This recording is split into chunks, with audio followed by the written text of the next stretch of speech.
दोस्तों, आज यूथ के ऊपर बात हो रही थी। सभी ने इतने बढ़िया तरीके से अपनी बात रखी है। और मैं इसको इस सिनेरियो को ऑन पैसिव से रिलेट कर इस तरह से देखता हूँ। बीइंग ए टीचर, हम जब बच्चों को पढ़ाते हैं, हम बच्चों को तैयार करते हैं ना, डेफिनेटली फ्यूचर के लिए। लेकिन आज जो हमारा पूरा का पूरा एजुकेशन सिस्टम है और उसके साथ साथ जो कंपटीशन लेवल है आज समाज के अंदर। अभी मैं पीछे एक न्यूज पढ़ रहा था, यूपी पुलिस के अंदर। इसको सभी यूथ रिलेट करके देखना कि हम ऑन पैसिव में आकर हमारा फ्यूचर क्या हो सकता है और ऑन पैसिव से बाहर की दुनिया क्या चल रही है।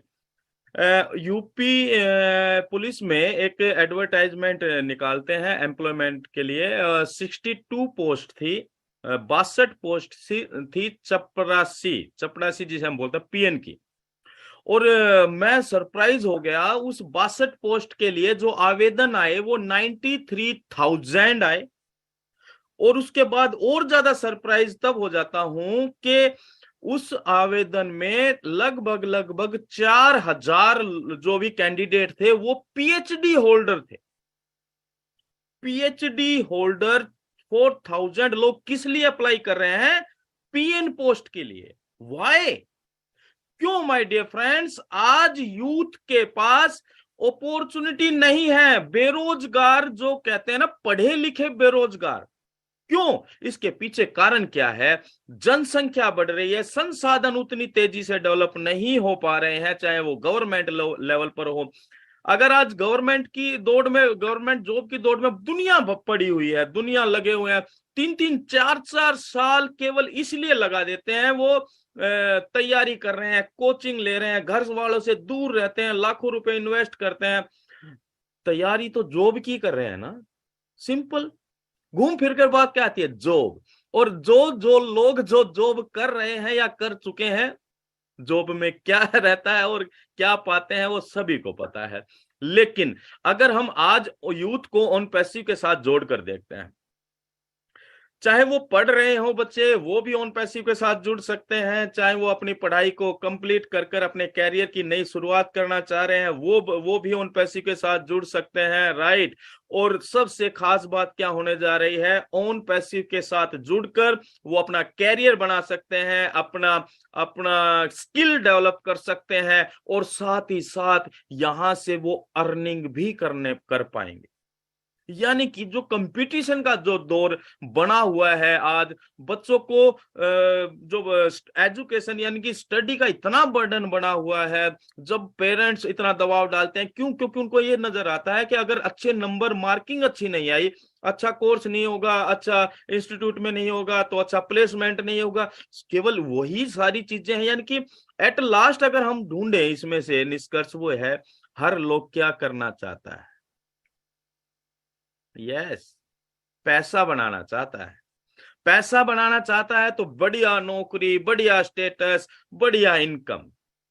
और हम क्या कर रहे हैं? ऑन पैसिवियंस क्या कर रहे हैं? हम एक ऐसे भविष्य का निर्माण कर रहे हैं जहां इसकी टेंशन तो हमेशा हमेशा के लिए खत्म होने वाली है।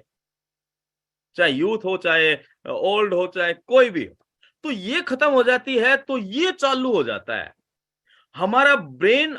और अच्छे तरीके से जब एक परेशानी खत्म हो गई जिंदगी भर के लिए, तो हम बेहतर डेवलपमेंट कर सकते हैं, एक समाज की बेहतर डेवलपमेंट कर सकते हैं, हम सोशल प्लेटफॉर्म की और बेहतर डेवलपमेंट कर सकते हैं हम अपने देश के लिए। तो यूथ और यंग जनरेशन हमारी जो है, आप तैयार हो जाइए, कमर कस लीजिए, क्योंकि आने वाले समय में आप पूरे विश्व के अंदर आज जो भी यूथ ऑन पैसिव को समझकर एक्टिवली पार्टिसिपेट करेगा, अपनी एंगेजमेंट देगा, और ये गारंटी है कि आने वाले समय में वो पूरे विश्व के अंदर एक यूथ आइकॉन के रूप में अपनी पहचान बना पाएगा। क्योंकि हम केवल कुछ किसी मोहल्ले की कंपनी नहीं, किसी देश, किसी कंट्री या एक कंट्री की कंपनी नहीं, हम इस पूरे ब्रह्मांड की वो कंपनी होने जा रहे हैं जो इस मानव जाति को संपूर्ण भाव से, संपूर्ण प्रभाव से बदलने जा रही। तो ये छोटी बात नहीं है। तो wish you all the best. Thank you very much all of you. And again congratulation Wasi and Kaif, आपको दोनों को बहुत बहुत बधाइयां। और जो भी हमारे पार्टिसिपेंट आए थे यूथ के रूप में, आप सभी को भी बहुत बहुत बधाइयां। और जो प्रणव आया था वो उसकी दूसरी या तीसरी शेयरिंग थी, वो अभी 11th क्लास में है, वो यूथ की दहलीज पर भी नहीं पहुंचा है अभी। राइट, अभी तो वो बच्चा ही है, लेकिन तैयार हम उसको कर रहे हैं कि आने वाले समय में यंग लोगों के, यंग जनरेशन के लिए वो डेफिनेटली एक एग्जाम्पल सेट हो सके। तो thank you very much, wish you all the best. नमस्कार, खुश रहें, मस्त रहें, जबरदस्त रहें, क्योंकि we are on perseverance। Thank you. Thank you so much, sir. Firstly, I would like to thank you and your wife for appreciating me. This really encourages me because on the spot एकदम से boost मिलता है confidence को, and अब मुझे लग रहा है कि मुझे अपना experience share करना पड़ेगा. I can't hold it anymore. I was in 8th standard because उसमें हमारा annual day था. So I was standing and when the chief guest arrived, I was looking at him when they started sharing his story. So मैं जब उस time एकदम I am a good listener no doubt, because उस time मैंने बातें करना बंद कर दी. मैं एकदम से इतना केयरफुली मैं उन्हें सुनने लगी and to his story too, मतलब एकदम से उन्हें देखकर ऐसे लग रहा था बिकॉज तीन emotions, he was emotional at that time and specially he was passionate and also he had that dream. And मैं एकदम से स्टैचू हो गई थी उनकी वो बातें सुनकर. Even I got emotional and my friend when shook me asked me what happened to you, and I was like, I want to be on that position. I want to be the chief guest in my school and I want to stand there.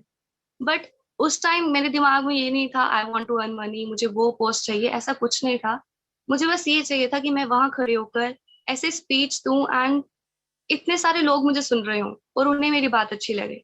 That's what I wanted. लेकिन उस time chief guest बनने में बहुत time था and on passage में आने के बाद अब मुझे रियलाइज हो रहा है अभी भी मैं ये चीज कर सकती हूँ. बिकॉज अभी भी यहाँ पर मुझे जो लोग सुन रहे हैं, really thank you so much.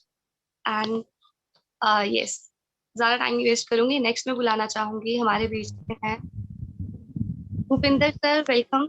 अगर वसीम मैम, अगर हमारे बीच में भूपेंद्र सीवी जी भी हैं तो उनका भी स्वागत है, क्योंकि बेसिकली बहुत अच्छा काम कर रहे हैं वो, और वो Yes, भी ma'am. एक यूथ हैं, और उनको इनवाइट कीजिए. यस सर, उन्हीं को इनवाइट किया था अभी. Bhupinder sir, if you can hear me. Thank you Wasim ma'am, and thank you Kaifran भाई इनवाइट करने के लिए. मेरी आवाज आ रही है परफेक्ट? यस सर, आ रही है. तो बेसिकली अभी टाइम भी बहुत ज्यादा हो रहा है, तो मैं ज्यादा कुछ बात नहीं रखूंगा, लेकिन मैं सिंपली एक ही बात रखना चाहूंगा कि जो अभी हमारा यूथ आइकॉन है, अगर वापस अगर जो उसी सोच पे, हम पुरानी सोच पे आ जाते हैं, तो वापस हमारा जो भारत है एक सोने की चिड़िया बन सकता है. बेसिकली देखिए, स्टडी करना भी बहुत जरूरी है. ऐसा नहीं है कि स्टडी करना जरूरी नहीं है. स्टडी किस लिए की जाती है? बेसिकली आपके माइंड में वो नहीं होना चाहिए कि हम जॉब के लिए मेहनत कर रहे हैं या किस लिए कर रहे हैं, लेकिन आप वो बनो, आप जॉब क्रिएटर्स भी बन सकते हो. क्योंकि हमने देखा है आज, जैसे पतंजलि बाबा रामदेव जी को ले लीजिए, उन्होंने स्टडी नहीं की है लेकिन उन्होंने जॉब क्रिएट्स की है. रतन टाटा जी को ले लीजिए, या फिर आज मुकेश अंबानी अंबानी जी को ले लीजिए. तो बेसिकली उनका एक माइंडसेट लेवल अलग था. क्योंकि बेसिकली मैं अगर मेरी बात करूँ तो मैं भी कोई ज्यादा पढ़ा लिखा नहीं हूँ. मेरी क्वालिफिकेशन है ओनली 5th क्लास. लेकिन मैं 2010 से लेके अभी तक जो मेरा फील्ड रहा है, मेरे बिजनेस फील्ड से ही रहा है. तो 2018 तक मैंने जॉब की थी. फिर उसके बाद में मैंने एक डिसीजन लिया कि नहीं, अब जॉब नहीं करनी, अब कुछ खुद का ही करना है. तो उसके बाद में मैं नेटवर्क मार्केटिंग में आया. फिर नेटवर्क मार्केटिंग आने के बाद में धीरे धीरे ऑन पैसी मिली, ऑन पैसी को समझा. लेकिन उस टाइम पे भी मेरे पास नॉलेज नहीं था, लेकिन इतना जरूर पता था कि भाई इंटरनेट पर बहुत पैसा है. ठीक है, तो उसके बाद में मैंने एक डिसीजन लिया, नहीं भाई इसको तो करना ही करना है डेफिनेटली, किसी भी हालत में. तो उस टाइम बोलते हैं ना, स्ट्रगल्स या हार्डल्स जो भी बोल सकते हैं, कि जब हम कुछ करना चाहते हैं तो कहीं ना कहीं पे जाके हमें स्ट्रगल्स आते ही आते हैं. तो उस टाइम बेसिकली मनी भी नहीं था आइडिया एक्टिवेशन के लिए. फिर भी कहीं ना कहीं से करके एक्टिवेशन किया था. फिर धीरे धीरे बेसिकली मैं मेरे मेरे को जो भी मैंने काम किया है दिल से किया है, जहाँ पे भी मैंने समय लगाया, जैसे भी ऑन पैसे हो या उससे पहले